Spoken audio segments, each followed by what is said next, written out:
Are you still getting that sharp shooting, sometimes even dull aching pain that can come down the arm this way? It usually starts in the shoulder, maybe up in the trap, possibly back in the shoulder blade. Listen, it's not your shoulder. And here's what most people are missing when they're trying to fix this.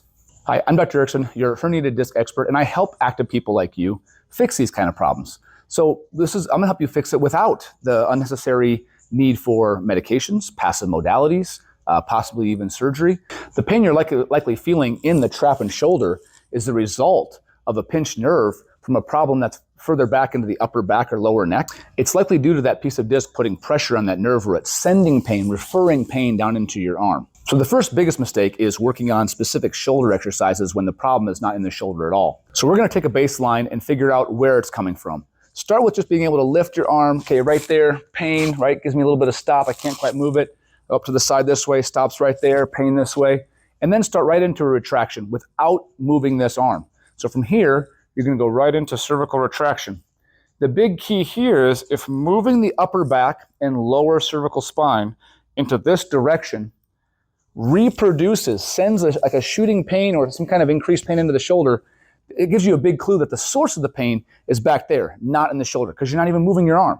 Progress from retraction to retraction extension. So come here, and once you're at end range, you can't go any further, then let your head roll back as far as you can.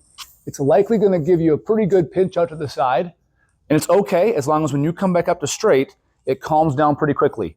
Keep going, further, further, deeper, deeper. Initially, you may only be able to go to here, and it's too painful.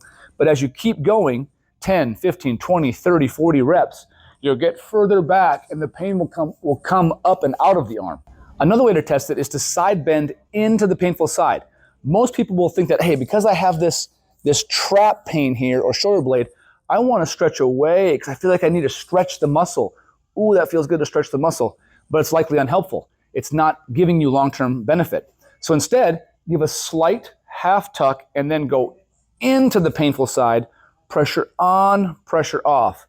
Tuck, pressure on, pressure off. And likely what you'll see is by going into it, you'll still produce that pain out there, but with more repetitions, you're gonna get that to reduce and actually decrease pain.